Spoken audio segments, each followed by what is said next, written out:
Alors, bon matin tout le monde.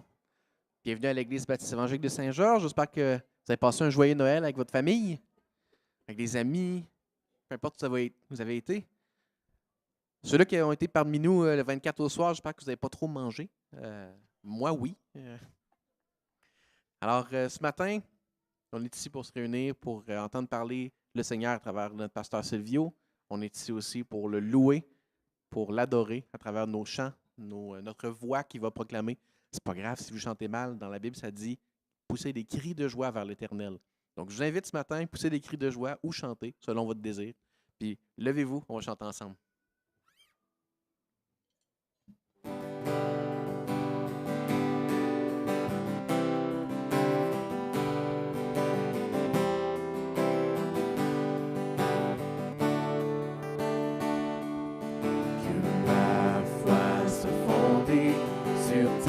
Puissance, ô Dieu, que ma foi soit fondée sur le message de la croix, que ma confiance se repose en ta sagesse, ô Dieu, que mon espérance se trouve en toi,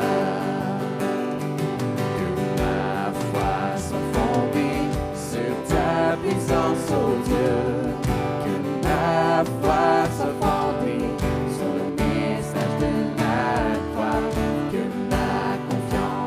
repose en ta sagesse, ô Dieu, que mon espérance se trouve en toi, pour que je sois ferme quand je dois me tenir debout, pour que je tienne bon dans les épreuves, pour que ton royaume soit la raison de ma vie, pour que grâce à toi, Jésus, je sois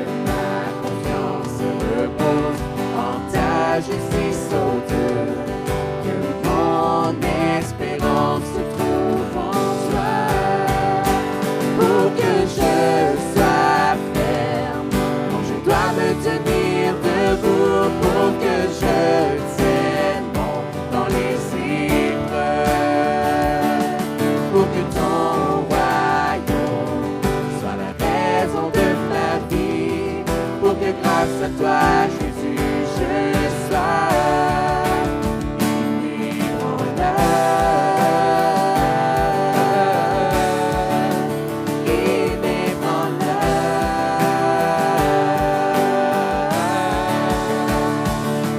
car c'est par la foi en ton nom que je pourrai gagner le combat, que par ta grâce je puisse résister au mal, car c'est par la foi en ton nom que je pourrai achever ma course. Je n'ai point honte de déclarer ton nom, car c'est par la foi en ton nom, c'est par la foi en ton nom, c'est par la foi en ton nom que je puisse être inébranlable, inébranlable, que ma foi soit inébranlable, inébranlable pour toi, ô Dieu,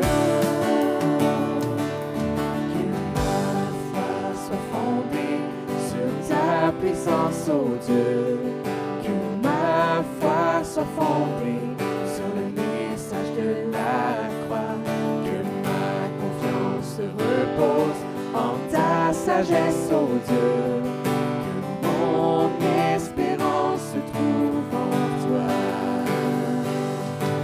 Oh, oh,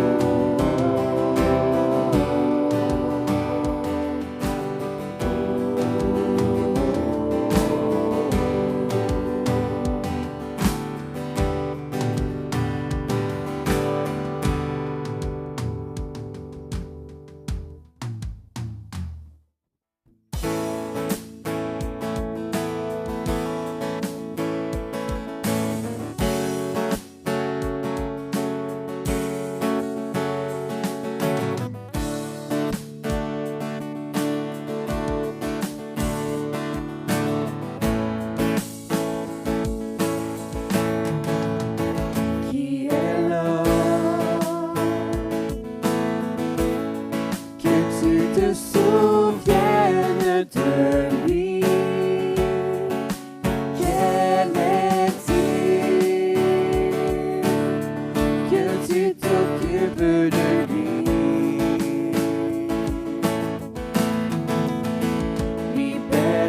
autant de frontières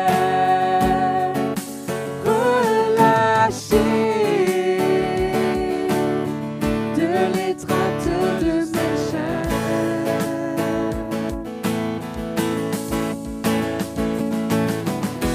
Non, rien ne pourra m'arrêter, mon cœur ne peut s'empêcher de chanter.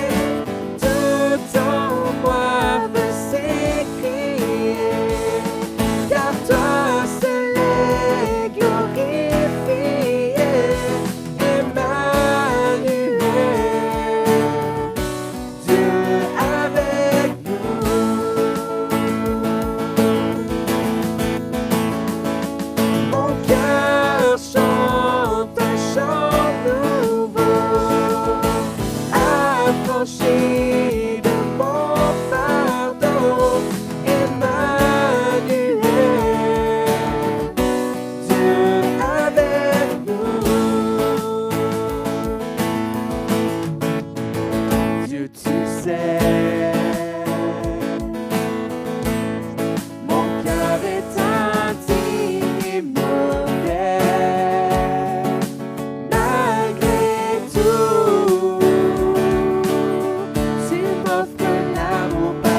seul est mon espérance. Sa justice est mon assurance.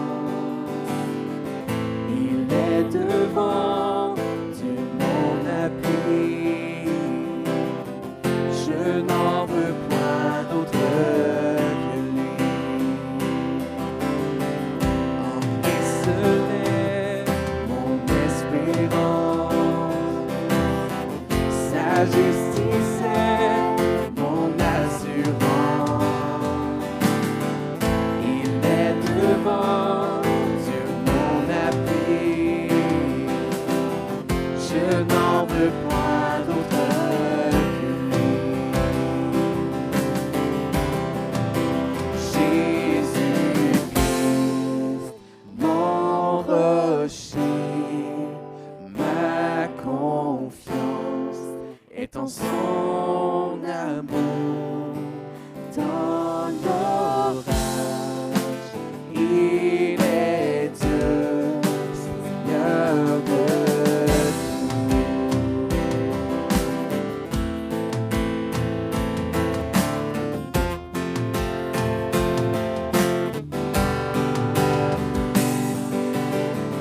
lorsque sur moi s'abat l'orage,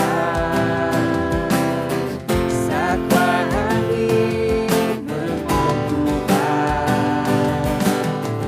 Quand tout faiblit autour de moi, sa présence soutient ma foi. Sa présence soutient ma foi.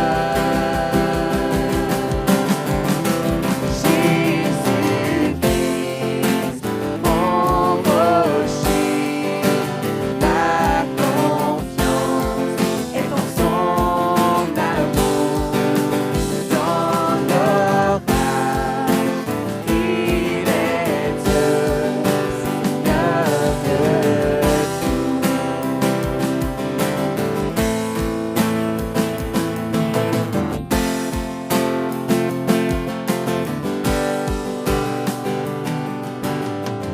quand il reviendra nous trouver, en lui pour toute l'éternité, revêtu de sainte justice et semblable devant son trône,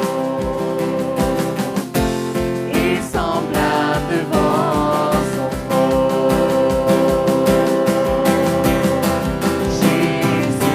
Jésus-Christ, mon rocher, ma confiance est en son amour. Dans l'orage, il est Dieu, Seigneur de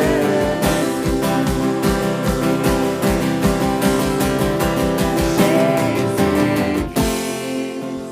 mon rocher, ma confiance est en son amour. Dans l'orage, il est Dieu, Seigneur de tout. Prions avant le dernier chant. Seigneur Dieu, Père éternel, je te rends gloire pour cette année 2024 qui s'est passée. Je te bénis, Seigneur, parce que tu nous donnes encore une année 2025. Seigneur, viens utiliser cette année-là pour vraiment t'investir dans les gens ici à l'Église, dans la ville de Saint-Georges, les alentours. Seigneur, la Beauce a soif de toi. Puis Père, on croit encore que tu fais des miracles en 2024 et 2025. On espère, Seigneur, que ta grâce va continuer à toucher les cœurs en 2025. Puis on s'attend à toi, Père.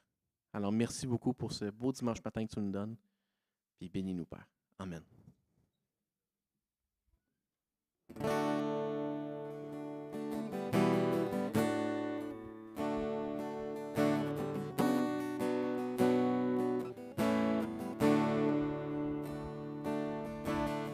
J'espère encore en l'action de ta grâce.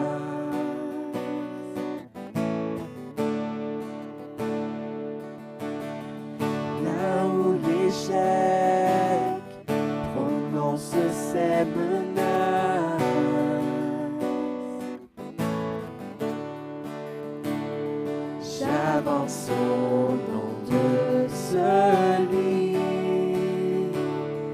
qui a affronté la mort pour qu'en sa grâce aujourd'hui j'espère encore, j'espère encore. Tu es le Dieu de l'impossible, tu règnes encore, Jésus, ton nom est infaillible, tu règnes encore, tu règnes encore.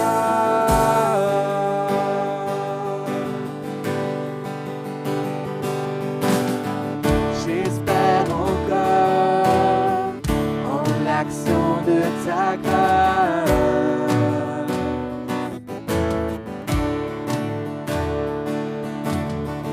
Là où le doute de la foi prend la place,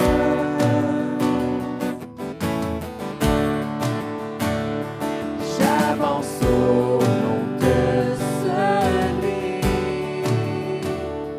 dont on a brisé le corps à travers l'ombre et la nuit. J'espère encore, j'espère encore.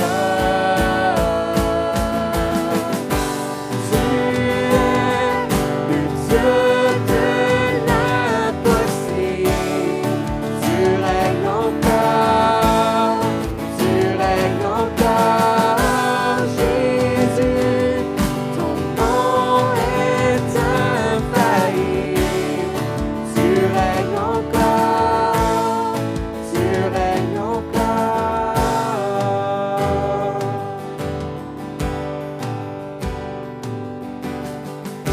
Alors que ce chant retentit pour ta gloire, ton esprit vient me rappeler ta victoire. Reconnaissant ta majesté, je déclare, tu règnes encore,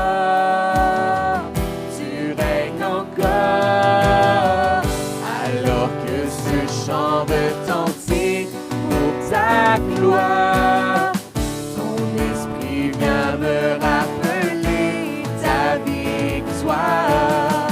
Reconnaissant ta majesté, je déclare, tu règnes encore, tu règnes encore.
Ton nom est infaillible, tu règnes encore, tu règnes encore.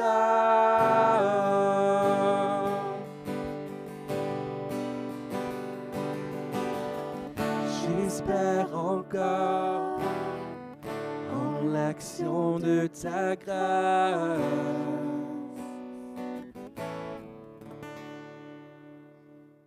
Merci tout le monde. Je vous invite à vous asseoir. Pasteur Silvio.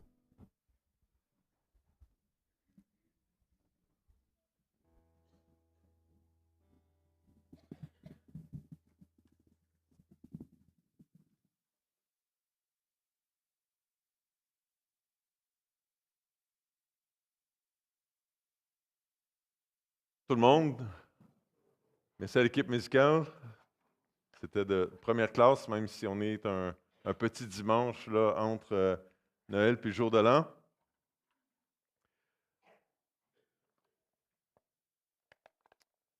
J'aime ça quand je vais à l'hôpital ou dans un bâtiment à étage, avoir la liberté de choisir entre l'ascenseur et l'escalier.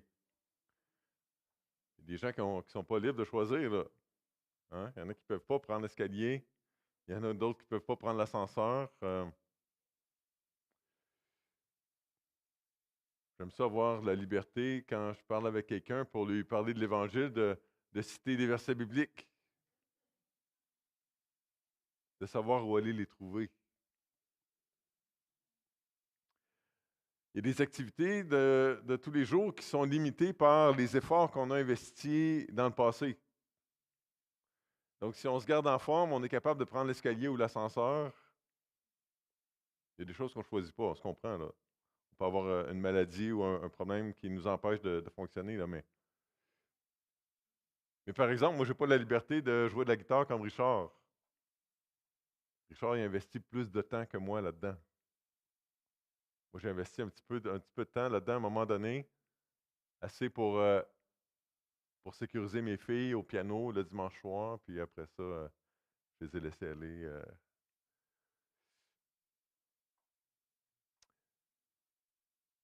J'ai trouvé un vieux portable, un ordinateur portable. Je ne sais pas quoi faire avec ça. Il a passé plusieurs hivers dans une maison pas chauffée. Je l'amenais à la maison. Je ne sais pas trop ce que je vais faire avec ça. Là.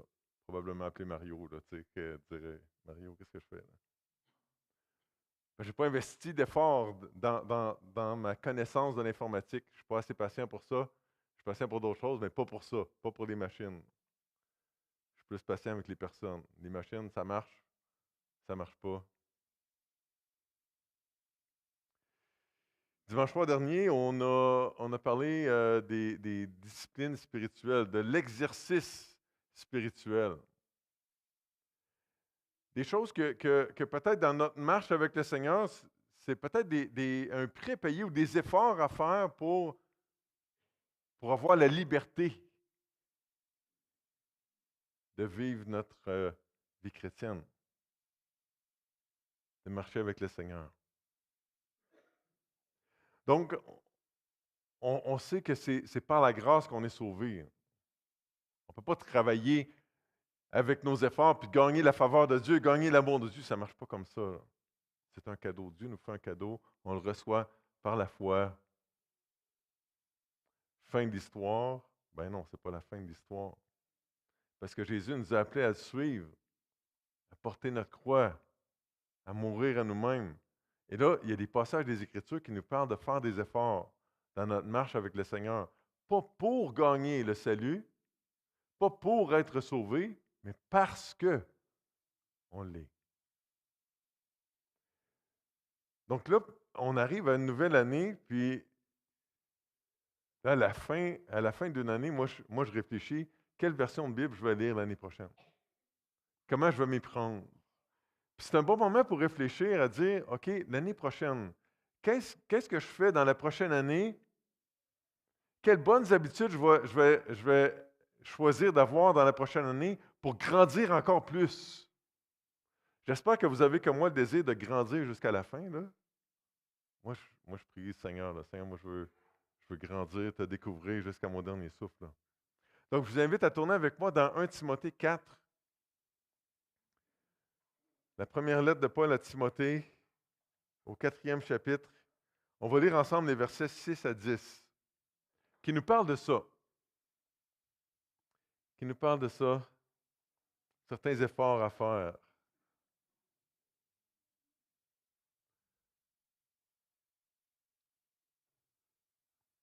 Donc, pendant que vous tournez, je souligne que souvent, quand on a un besoin d'équilibre entre deux choses dans la vie chrétienne, il y a des gens qui sont extrêmes. Fait qu'il y a des gens qui disent tout est par la grâce de Dieu, donc moi, je peux me croiser les bras puis juste laisser Dieu faire ses affaires. Tout est par grâce, j'ai besoin de rien faire.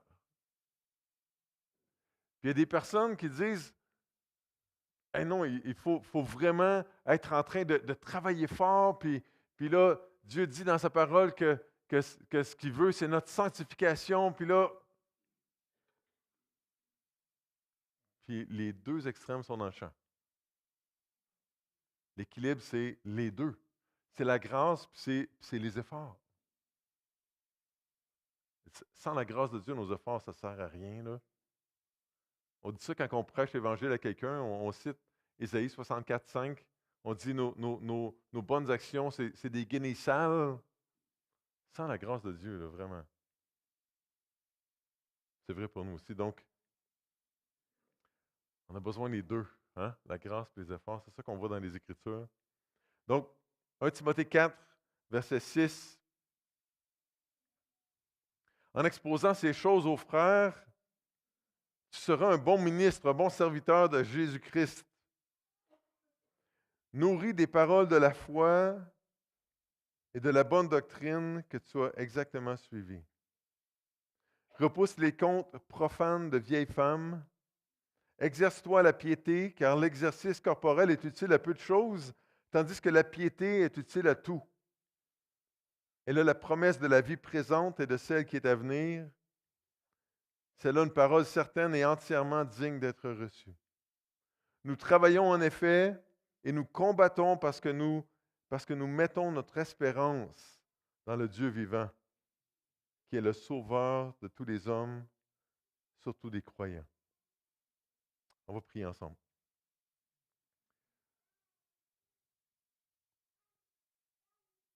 Seigneur, on comprend les mots, on a besoin de ton esprit pour comprendre ton cœur derrière ces mots-là.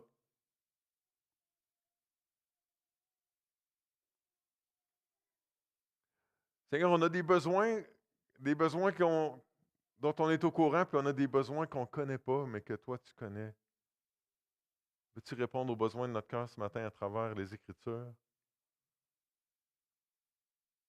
Veux-tu nous préparer pour une année 2025 qui ne sera pas plate? Une année 2025 où est-ce qu'on va grandir? Où est-ce qu'on va accepter de faire ce que tu veux qu'on fasse, Seigneur? Et ma prière, c'est que ce matin, on parte d'ici avec des outils, avec des idées, avec des intentions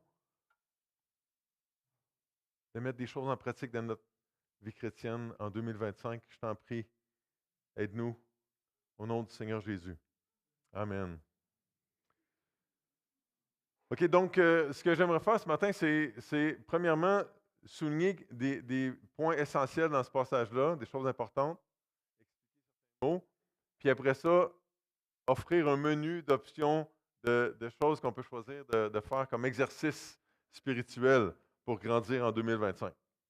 Ça va? Donc au verset 6, en exposant ces choses aux frères, tu seras un bon ministre de Jésus-Christ, nourri des paroles de la foi et de la bonne doctrine que tu as exactement suivies. Donc, ces choses, ça fait référence à ce qui précède, là. Donc, très certainement, le début du chapitre. Puis là, au début du chapitre, Paul est en train de dire à Timothée, « Hey, Timothée, fais attention. Il y a des gens qui enseignent des choses qui sont fausses. Il y a des gens qui enseignent des affaires comme « il ne faut pas se marier ». Ça ne va pas selon la saine doctrine. Tu vas gagner la faveur de Dieu si tu ne te maries pas. Tu vas gagner la faveur de Dieu si tu ne manges pas de ça, si tu ne manges pas de ça. Là, Dieu va être vraiment content. Hey, Timothée, non. C'est pas comme ça que ça marche, tu le sais, je te mets en garde. Peut-être que ces choses, ça fait référence aussi au chapitre 3. Où est-ce que Paul est en train de mettre l'importance sur le caractère des leaders. Timothée, tu vas mettre de l'ordre dans certaines églises, tu vas établir des leaders. Laisse-toi pas avoir avec les bons comportements. Regarde leur caractère. Qu'est-ce qu'ils ont dans le ventre? Regarde comment ils sont quand ils sont tout seuls. Regarde comment ils sont quand ils sont en famille. Pas juste quand ils sont à l'église. quand ils font des belles affaires à l'Église, mais regarde chez eux aussi, le caractère. Est-ce que les leaders que tu vas mettre en place, Timothée, quand tu vas aller dans les églises, là, est-ce que c'est des gens qui sont transformés vraiment? Ou s'ils font juste faire les bonnes affaires, dire les bonnes choses? Là? Attention, Timothée, à ceux qui disent il faut faire ça, il faut faire ça, il faut faire ça, mais qui n'ont pas le caractère qui va avec, qui ne sont pas transformés. Donc, 3 encouragements qu'on voit dans ce texte-là. Au verset 7, premièrement, de repousser les histoires fausses ou les histoires douteuses. Donc, le mot profane, c'est qu'est-ce qui s'oppose à qu'est-ce qui est sacré. Qu'est-ce qui est spécial, qu'est-ce qui est précieux, saint pour Dieu. Donc, la fausse doctrine, ça s'oppose à la saine doctrine. La fausse doctrine, ça s'oppose au sacré. C'est des affaires profanes, des affaires que tout le monde répand, mais que ce n'est pas vrai. Les contes de vieilles femmes, c'est une vieille expression qui existait dans ce temps-là, qui faisait référence au placotage inutile, aux choses, aux discussions insignifiantes. Et donc, plusieurs traducteurs ont enlevé l'expression des affaires de bonnes femmes, puis ils ont mis quelque chose comme ça, là. Des histoires frivoles, inutiles, insensées. À quoi ça ressemble, ça, une histoire insensée ou des discussions inutiles en 2024-2025? Je ne sais pas, mais si vous avez un compte Facebook, vous le savez, là. Hein? Sérieusement. Sérieusement.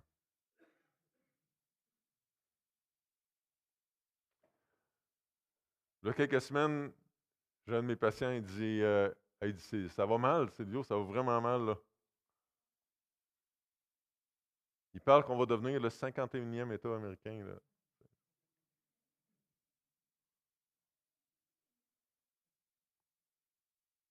là. Moi, je suis d'accord, ça va vraiment mal, parce que ça va vraiment mal quand on parle d'une joke de quelqu'un qui n'est même pas en poste encore, puis que là, on parle de ça aux nouvelles pendant 2, 3, 4 jours, 5 jours, qu'on revient là-dessus 2 semaines plus tard. Ça va vraiment mal, là.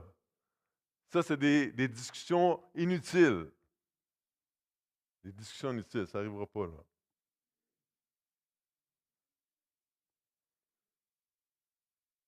Ça se peut-tu qu'on ait des discussions inutiles comme ça par rapport à certaines choses des Écritures, là?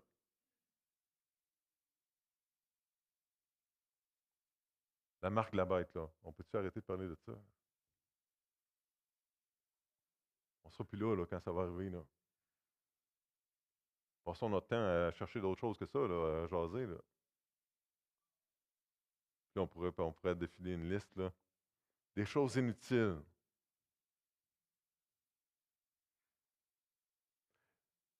Je nous exhorte, frères et sœurs, avec les paroles de l'apôtre Paul, inspirées par l'Esprit Saint, nourrissons-nous des paroles de la foi et de la bonne doctrine, et suivons-la, cette bonne doctrine-là. Là. Et pour suivre une bonne et saine doctrine, il faut qu'on s'expose à cette doctrine-là, à ces enseignements-là, à ces déclarations-là que Dieu fait dans les Écritures.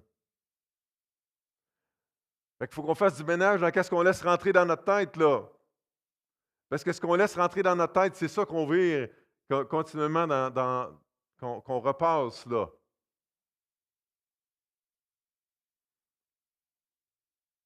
Les spécialistes pensent qu'il y a à peu près 95% de ce qu'on pense c'est de la pensée habituelle. On vire des affaires dans notre tête sans trop y penser. Il y aurait juste 5% de pensée active, là. Si c'est ça,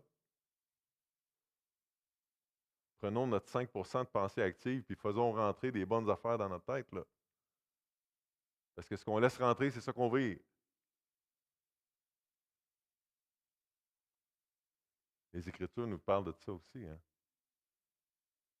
Je serre ta parole dans mon cœur afin de ne pas pécher contre toi. quand les ordinateurs ont commencé à être populaires, les ordinateurs personnels des années 80,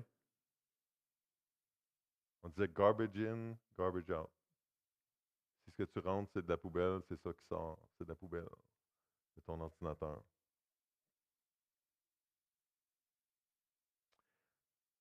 Qu'est-ce que je vais faire en 2025?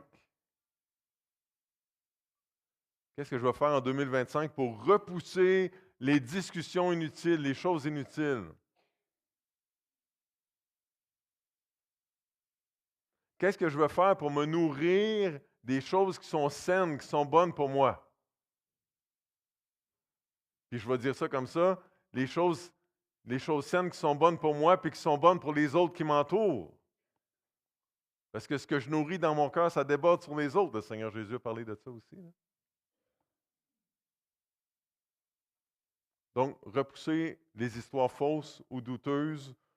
Deuxièmement, au verset 8 et au verset 9, nous exercer à la piété.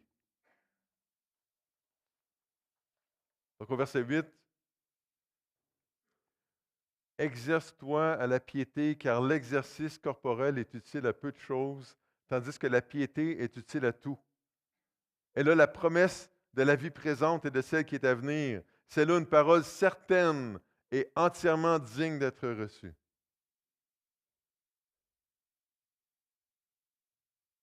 Le verbe s'exercer, le mot exercice, dans le grec ancien, ça l'exprimait le fait ça parlait des athlètes qui étaient dans le stade,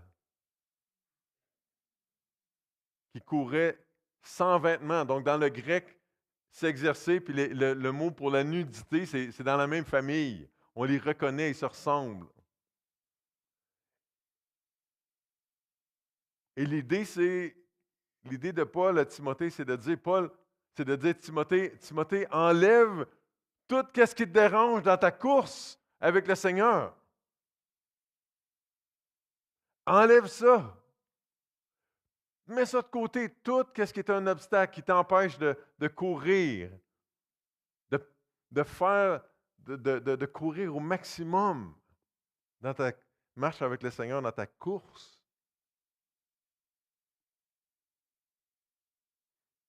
Moi, quand je parle avec quelqu'un du mot piété, je leur dis que je ne l'aime pas, le mot piété. Parce quand on pense, je ne sais pas vous autres, mais moi, quand je pense à quelqu'un qui est pieux ou à la piété, je vois une image de quelqu'un, un petit enfant à genoux avec les mains comme ça, puis je pense à la religion, là. J'aime le mot en anglais, godliness, c'est la ressemblance à Dieu. Pas dit à Timothée, travaille pour ressembler à Dieu. Fais des efforts pour ressembler à Dieu. Ah, ça, je comprends ça, là. Ça, j'aime ça.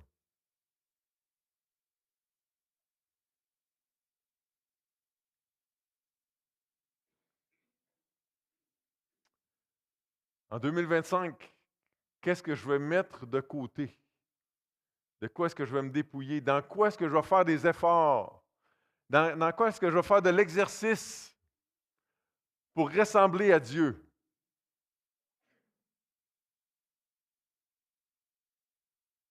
Quelqu'un récemment, j'entendais quelqu'un dire, l'exercice spirituel, c'est quelque chose que je fais et que j'aime pas trop faire, ça me demande un effort, mais pour obtenir un résultat que je vais aimer. C'est intéressant.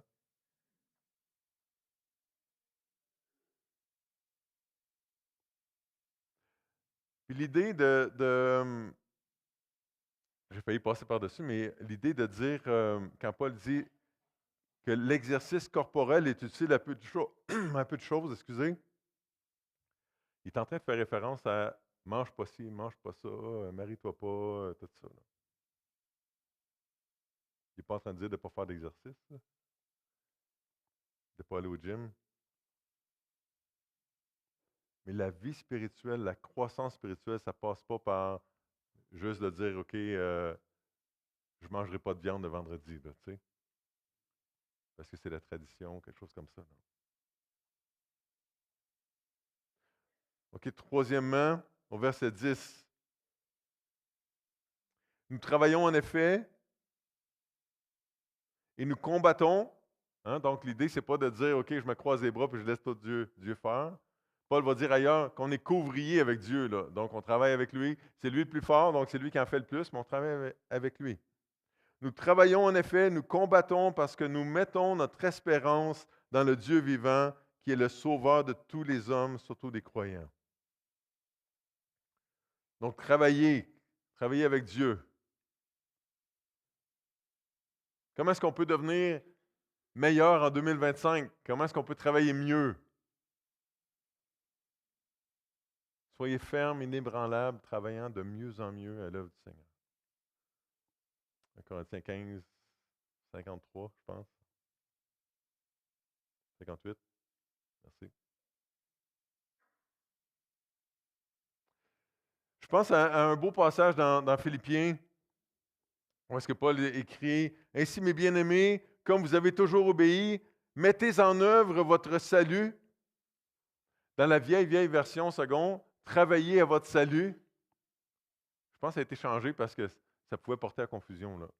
Mettez en œuvre votre salut avec crainte et tremblement, non seulement comme en ma présence, mais bien plus encore maintenant que je suis absent, car c'est Dieu qui produit en vous le vouloir et le faire selon son bon plaisir.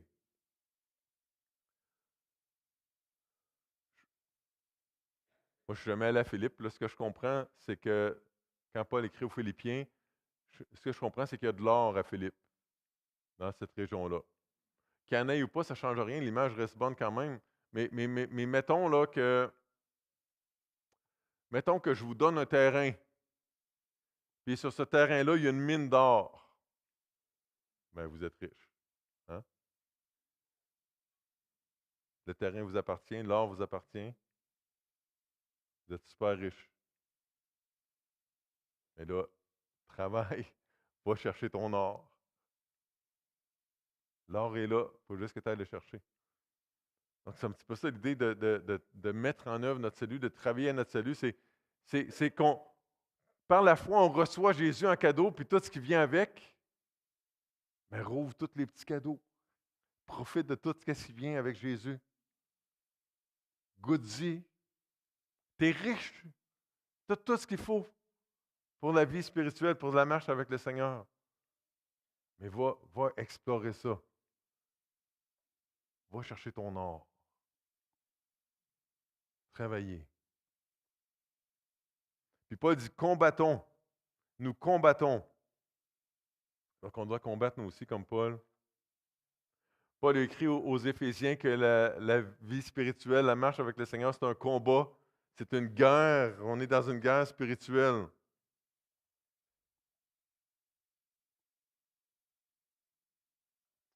Qu'est-ce que tu vas prendre comme action en 2025 pour exploiter davantage ton salut?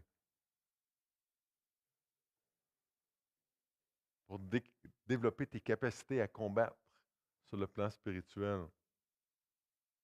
Qu'est-ce que tu vas faire pour rester debout, pour être plus solide? Et il y aurait plein de choses à dire sur ce beau passage-là, mais je voudrais qu'on aille tout de suite dans la pratique, dans le menu de qu'est-ce qu'on pourrait choisir de faire pour 2025.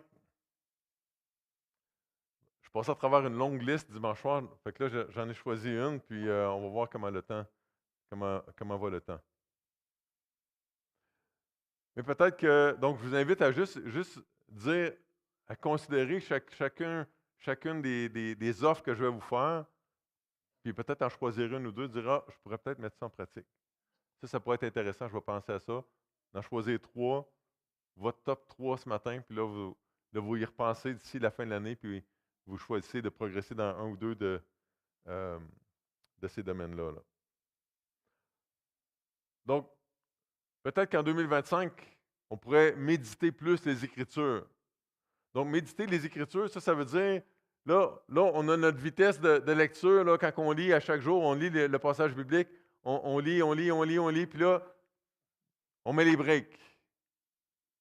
Puis peut-être qu'on recule, puis là, on arrête sur un mot, sur une phrase, sur un verset de notre lecture de ce matin-là.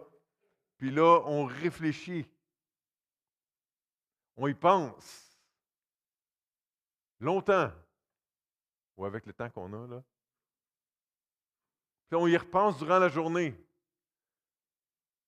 Hey, ça serait pas mal meilleur que de penser qu'on va devenir le 51e État américain, là, tu sais. On pense au Seigneur, aux Écritures durant la journée. Donc, de méditer le matin, puis là, ça laisse des traces.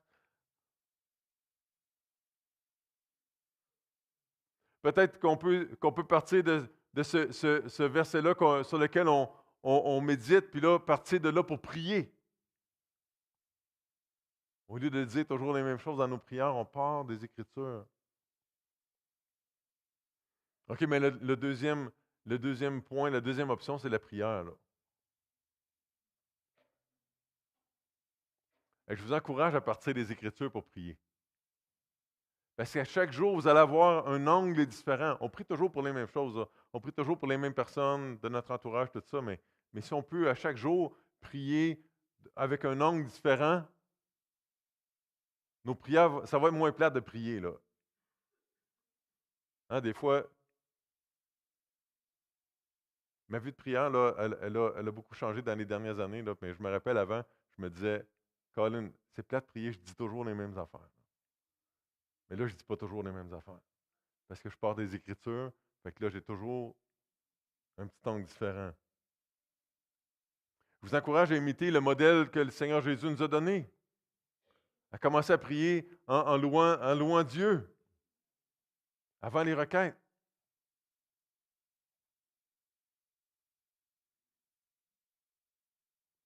Offrez la reconnaissance au Seigneur, de l'admiration avant les requêtes. Comment est-ce que vous pourriez améliorer votre vie de prière en 2025? C'est un aspect super important de la vie chrétienne. Peut-être que tu as besoin de te coller avec quelqu'un d'autre qui prie. Juste mettre de la variété dans ta vie de prière en entendant quelqu'un d'autre prier. Peut-être plus de temps dans l'adoration. Peut-être un meilleur système pour intercéder pour les gens. Peut-être prier avec le bottin de l'Église. Prier pour les gens de l'Église. Prendre des nouvelles. Peut-être de prier avec, dans l'intercession, là, quand on prie pour les autres. Peut-être de prier avec un crayon. Peut-être de penser venir à l'occasion d'une réunion de prière le mercredi soir. Juste entendre des choses différentes, prier avec d'autres. Donc la prière, la méditation des Écritures, la prière, le jeûne. Le jeûne, c'est de s'abstenir de quelque chose pour se concentrer sur le Seigneur. En très, très résumé, là. Fait que ça nous permet de gagner du temps. On court toujours après notre temps, hein? Ça nous permet de gagner du temps. On n'est pas obligé de jeûner tous les jours, là. Mais peut-être une fois par semaine, peut-être une fois par mois. Peut-être une fois par saison, peut-être que c'est ça que tu vas choisir. Peut-être une journée, peut-être une demi-journée. C'est toi qui choisis, c'est entre toi et le Seigneur ce matin. Peut-être qu'en sautant un repas, tu dis, OK, je vais donner la valeur d'un repas à quelqu'un qui est dans le besoin, ou je vais apporter un repas à quelqu'un qui est dans le besoin. Plein d'options. Jeûner, étudier les Écritures.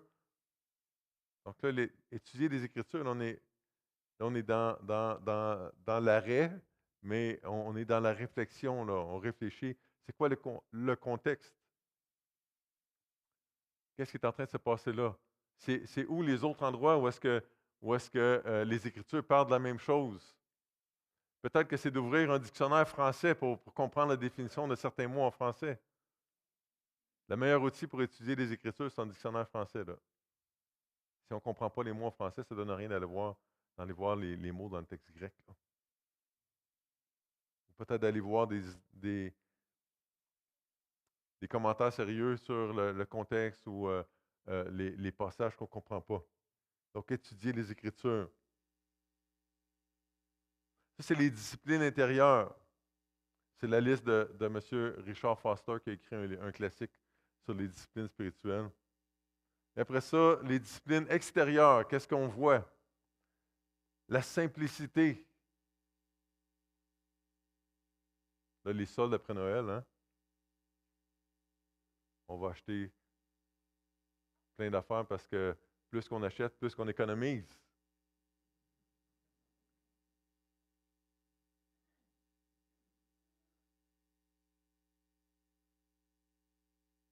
Je suis en train de vider la maison de quelqu'un qui était très certainement un amasseur compulsif, là. C'est extraordinaire comme leçon de vie, là.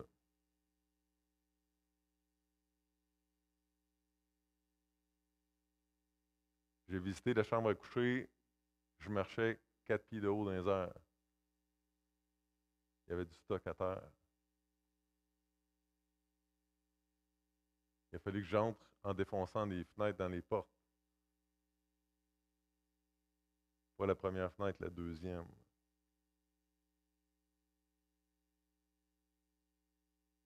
J'ai jeté dans les derniers jours au moins 200 chaussures de toutes sortes.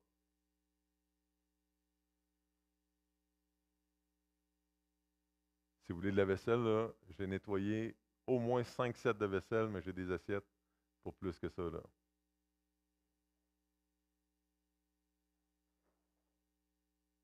J'ai des belles poêles neuves qui ont été achetées à 99,99 chez Sears. Là, je pourrais vous continuer ça là, toute la journée, mais on a-tu besoin de tout ça, là? As-tu besoin de tout ce qu'on a acheté ou de tout ce qu'on va acheter, là? Est-ce qu'on peut vivre dans la simplicité?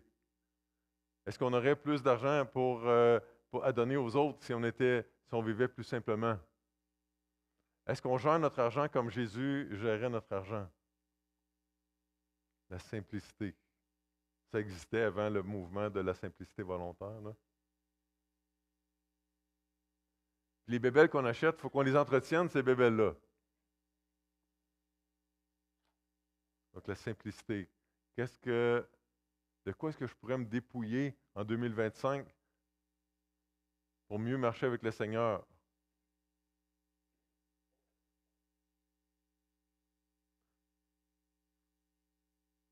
Une autre option, c'est la solitude, de passer du temps dans la solitude avec notre Père, comme le Seigneur Jésus faisait.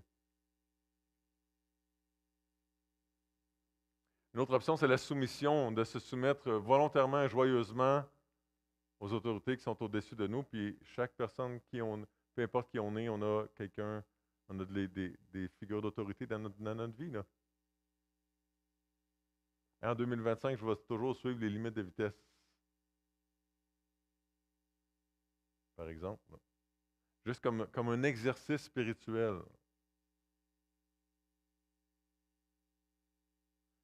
Je vais toujours respecter les règles sans chialer. Parce que de faire les choses en chialant, ça, c'est pas la vraie soumission, là.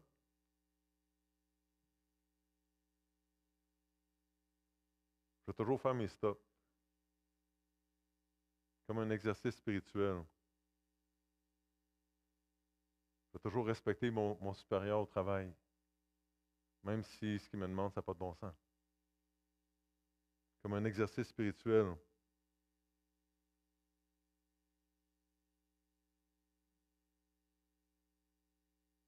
Je vais toujours faire attention à mon rapport avec mon mari, si je suis une femme mariée. Comme un exercice spirituel. Pas parce qu'il a toujours raison. Mais non. Comme un exercice spirituel. Je vais lui dire mon avis, mais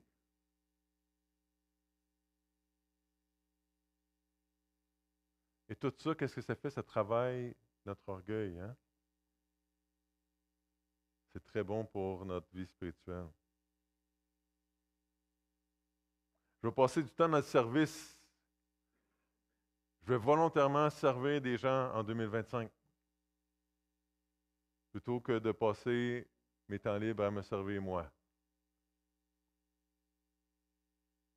Je vais me trouver une manière de faire ça à chaque semaine, peut-être à chaque mois. C'est des options que je vous donne, vous comprenez, là. Je ne vous encourage pas à tout faire ça en même temps. Si vous avez le goût de le faire, si le Seigneur vous dirige comme ça, gloire à Dieu. Il va vous donner la grâce de le faire. OK, ça, c'est les disciplines extérieures, les disciplines de groupe.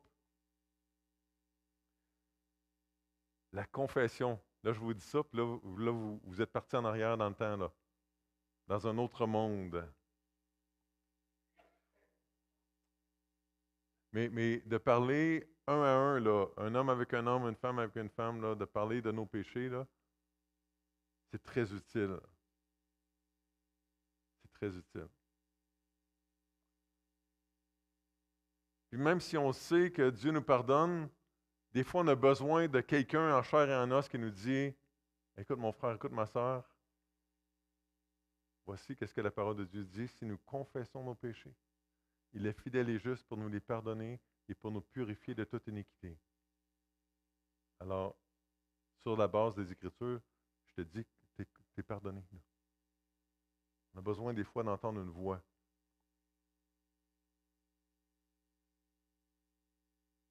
Ça nous aide à faire tomber les masques. Parce qu'on se voit dimanche matin, tout le monde est souriant, tout le monde va bien, hein? On a tous les mêmes combats durant la semaine, là. Mais on n'en parle pas. Donc, de parler de nos péchés avec des personnes choisies, ça l'aide à juste réaliser que tout le monde est pareil. Ça nous encourage les uns les autres à s'encourager dans nos combats avec le péché. Sinon, on est tout seul pour se combattre. Là. Ça nous aide à vivre l'authenticité, la transparence. Ça brise l'isolement parce que l'ennemi de nos âmes veut nous faire croire qu'on est les seuls à vivre ces choses-là. Qu'on est mieux de ne pas en parler parce qu'il n'y a personne d'autre qui a ces combats-là. Et là, parce qu'on est tout seul, il gagne. Les Écritures nous encouragent à en parler les uns avec les autres.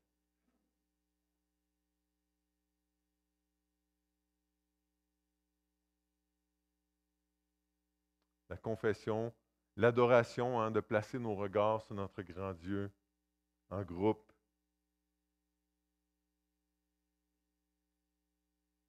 C'est pas la même chose que quand on est seul. Là. C'est différent. Les deux sont importants. Et là, je vous dis un autre mot qui va peut-être vous ramener loin, si vous avez un certain âge, là, mais... Donc, la notion de direction, d'avoir un conseiller spirituel. Aujourd'hui, on dirait que c'est comme un coach, là. Mais ce n'est pas tout à fait pareil. Donc, un conseiller, quelqu'un qui apprend à nous connaître, à nous écouter, à nous diriger, nous faire des propositions pour nous aider à grandir.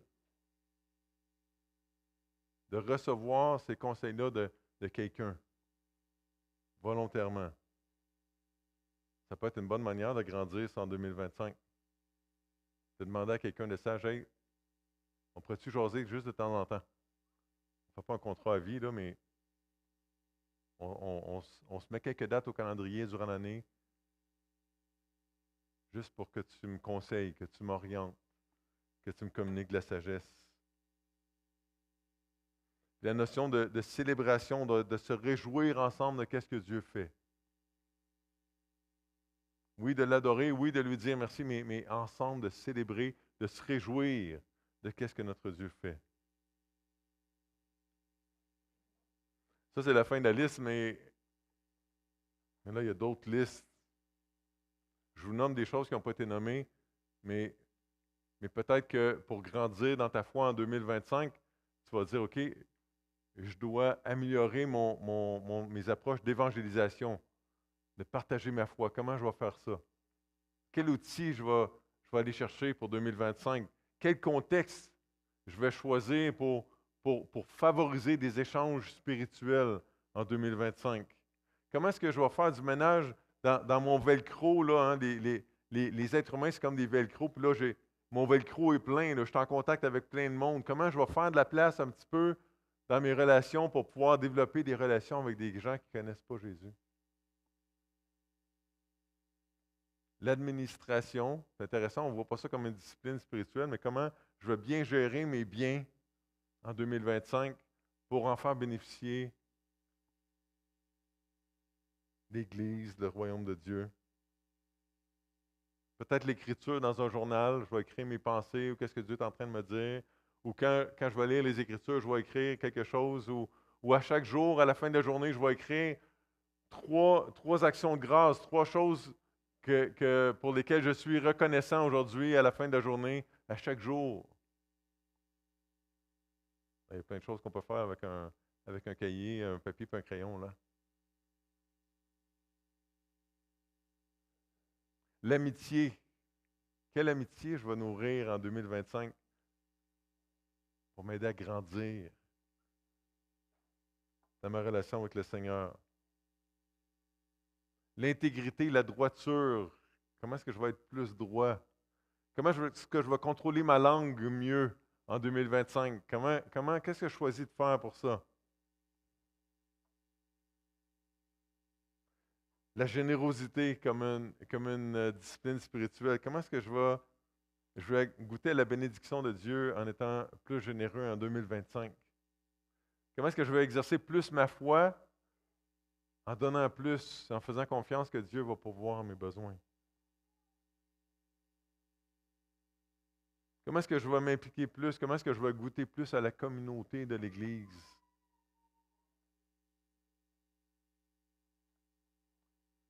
Je termine avec des suggestions d'un auteur qui est un petit peu plus moderne et puis qui sont moins spirituels, mais je dis ça comme ça, là, mais qui peuvent avoir une valeur spirituelle quand même, là. Donc, cet auteur-là, il dit qu'il se met à genoux pour parler au Seigneur le matin, le midi et le soir. Vous n'êtes pas obligé de faire ça, là. Lui, ce qu'il dit que ça fait, c'est que ça lui rappelle qu'il est impuissant, que Dieu est tout-puissant, là. Fait que ça lui rappelle qu'il doit avoir de l'humilité dans sa vie. Il choisit à chaque jour de prendre un repas avec quelqu'un. Et si c'était juste de dire, OK, on prend un repas en famille à tous les jours plutôt que d'être chacun de notre bord, hein, avec les ados dans leur chambre puis sur leur bébelle, leurs écrans. Il dit à chaque jour qu'il choisit de passer 1 heure sans téléphone. Téléphone à off, au moins 1 heure par jour. On est peut-être rendu là. Avoir besoin de choisir ça. À chaque jour, il choisit de prioriser les Écritures devant le téléphone. À chaque semaine, il choisit de discuter avec un ami pendant 1 heure. À chaque semaine, il choisit de jeûner de quelque chose pendant 24 heures. On a parlé tantôt. À chaque semaine, il choisit de pratiquer le sabbat. Pas une journée de rattrapage, une journée de célébration du Seigneur en famille, plutôt qu'une journée pour faire toutes les choses qu'on n'a pas pu faire durant la semaine. Ça demande un petit peu de préparation, un petit peu de pratique. C'est intéressant. Célébrer le Seigneur toute une journée. Et là, on pourra continuer. Mais je vais vous donner des pistes. Un menu pour 2025, que le Seigneur vous ramène des choses dans votre tête, puis que le Seigneur nous aide à choisir des petites choses qui, en s'ajoutant toute l'année, à la fin de l'année, on va regarder en arrière et on va dire, ah, ouais, ça a été utile pour ma croissance spirituelle. Je me suis exercé à la piété. J'ai investi des efforts pour ressembler plus à Dieu. J'ai fait quelque chose qui me demandait des efforts que je n'avais pas tant le goût que ça de faire, mais j'ai grandi. Puis ça, je suis content d'avoir fait ça. Quelques citations avant de prier puis de terminer. Donc, quelqu'un dit, et si la belle vie venait, tout le monde veut ça, la belle vie, hein? Une bonne année 2025, là, c'est la bonne vie, la belle vie. Si la belle vie venait, non pas de la capacité à faire ce que nous voulons, mais plutôt de la capacité de faire ce que nous avons été créés pour faire. Et si la vraie liberté venait de choisir les bonnes limites, plutôt que d'éviter toutes les limites. Je trouve ça intéressant. Parce qu'il va dire plus loin, en cherchant à nous libérer de toute limite, il y a une limite qui est entrée dans le monde, la mort. La limite de toutes les limites. Donc, par amour pour nous-mêmes, nous avons essayé de devenir sans limite et le monde a été ruiné. Jésus, par amour pour nous, est devenu limité et le monde a été sauvé.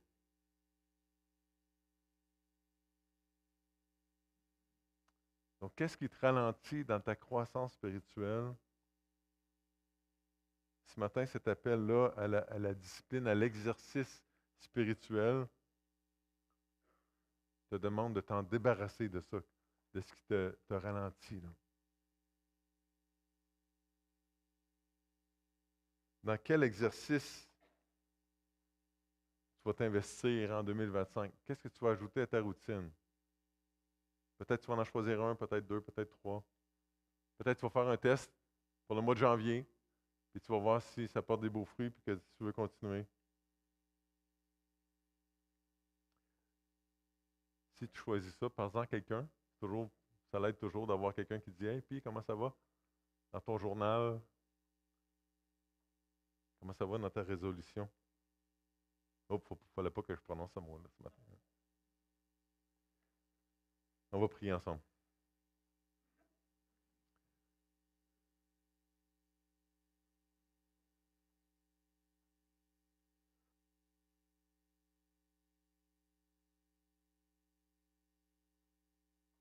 Papa du ciel, on est tellement reconnaissant parce que Jésus a fait quelque chose d'inconfortable pour que nous, on puisse recevoir le pardon de nos péchés. Jésus a vécu l'inconfort de la vie humaine sur terre. Et j'ose même pas dire l'inconfort de la croix, la souffrance extrême de la croix. Pour que moi, je puisse avoir la vie éternelle, le pardon de mes péchés. Et l'offre est encore bonne pour n'importe qui d'autre qui, en cette fin de l'année 2024, mettrait sa confiance en Jésus. Tu es prêt à pardonner encore, donner la vie éternelle, adopter un enfant de plus en cette fin d'année 2024.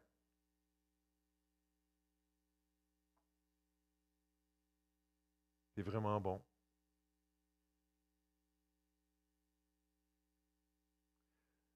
Et Jésus, quand Jésus nous a appelés, il ne nous a pas appelés à des vacances, ou en tout cas pas pour l'instant. Il y a un repos éternel qui s'en vient, mais pas pendant qu'on est sur la terre. Peux-tu nous aider à répondre à Jésus encore qui nous a invités à renoncer à nous-mêmes pour le suivre, à nous charger chaque jour de notre croix.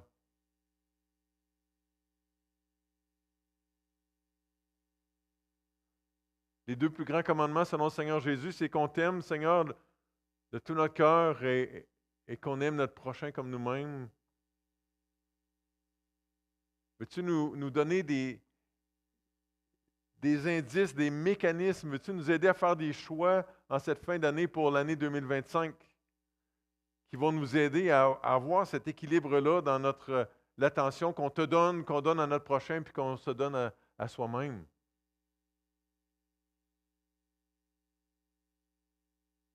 Seigneur, veux-tu nous aider à réfléchir à des choses qu'on va mettre dans notre horaire, qu'on ait juste à choisir une fois? Ça va être difficile de faire ce choix-là, mais qu'une fois qu'on va l'avoir choisi, on n'aura plus besoin de choisir, de prendre une décision à tous les jours, on va juste avoir à le faire.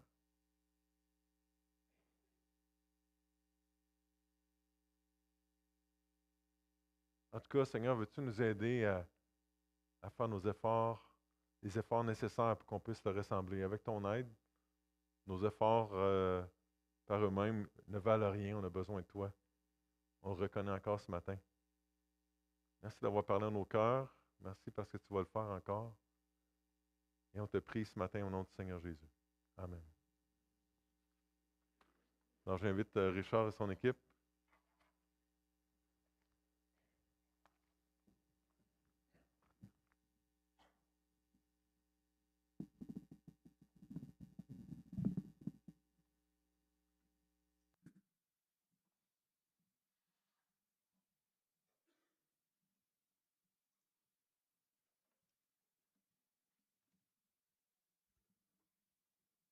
Alors, je vous invite à vous relever. On va chanter le pont et la fin de Inébranlable, qui va bien avec le message.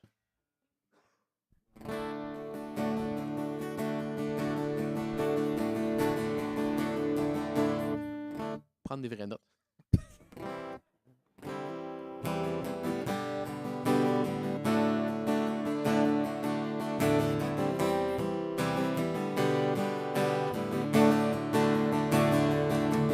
Car c'est par la foi en ton nom que je pourrai gagner le combat. Que par ta grâce je puisse résister au mal. Car c'est par la foi en ton nom que je pourrai achever ma course. Je n'ai point honte de déclarer ton nom. Car c'est par la foi en ton nom, c'est par la foi en ton nom, c'est par la foi en ton nom que je puisse être inébranlable,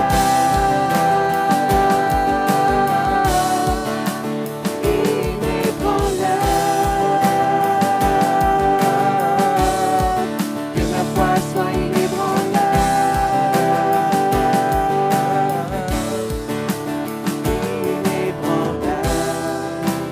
pour toi, oh Dieu. Que ma foi soit fondée sur ta puissance, oh Dieu. Que ma foi soit fondée sur le message de la